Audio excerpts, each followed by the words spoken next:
हम मुगल दौर की इमारतों और कहानियों को पढ़ते आए, लेकिन उससे पहले का भारत कैसा था? क्या कभी आपने सोचा है? वो भारत जो दुनिया का सबसे बड़ा शिक्षा केंद्र था, जहां विदेशी आक्रमणकारी सोना नहीं, ज्ञान लूटने आते थे। क्या आपको पता है कि आज जो भारत है वो असल में कभी इसका एक छोटा सा हिस्सा था? कुछ ऐसी पुरानी नक्शे हैं जिनमें भारत की सीमाएं आज से कई गुना ज्यादा दिखाई गई हैं, और इस कल्पना को नहीं, इतिहास की किताबों से मिटा दी गई एक सच्चाई को अखंड भारत कहा जाता है। आज हम भारत को एक सीमित भूभाग के रूप में जानते हैं, लेकिन क्या आपको पता है कि कभी एक क्षेत्र अफगानिस्तान, पाकिस्तान, बांग्लादेश, नेपाल, भूटान, श्रीलंका और यहां तक कि थाईलैंड के कुछ हिस्सों तक फैला हुआ था? हाँ, ये कोई कल्पना नहीं बल्कि हकीकत है। प्राचीन भारत को भारतवर्ष कहा जाता था, जिसका उल्लेख वेदों, पुराणों और महाकाव्यों में मिलता है। उस समय कोई राजनीतिक सीमाएं नहीं थी, बल्कि सांस्कृतिक और धार्मिक एकता ही सबसे बड़ी पहचान थी।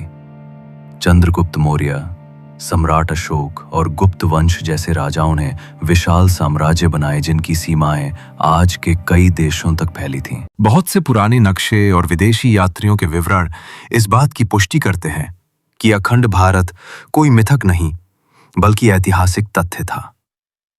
18वीं और 19वीं सदी के ब्रिटिश नक्शों में भारत को एक विशाल भूभाग के रूप में दिखाया गया है, जिसमें अफगानिस्तान और बर्मा, म्यांमार भी शामिल हैं।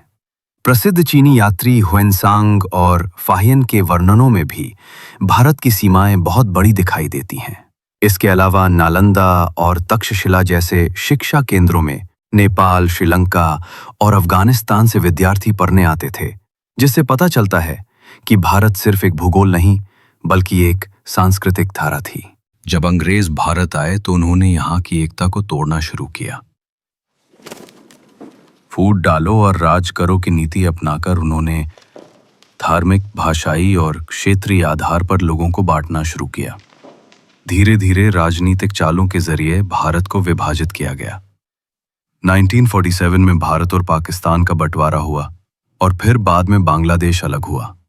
लेकिन ये केवल राजनीतिक घटनाएं नहीं थीं।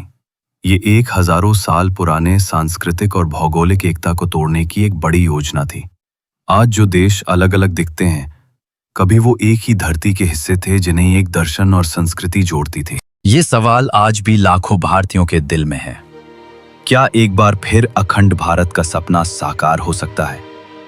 भौगोलिक रूप से शायद नहीं, लेकिन सांस्कृतिक और वैचारिक रूप से ये सपना जरूर जिंदा रह सकता है, अगर हम अपने साझा इतिहास, ज्ञान और सांस्कृतिक मूल्यों को अपनाएं। तो ये अखंडता फिर से उभर सकती है। सोशल मीडिया और डिजिटल युग में अब सीमाएं केवल नक्शों तक सीमित हैं। विचार और संस्कृति आज भी एक दूसरे को जोड़ सकती है।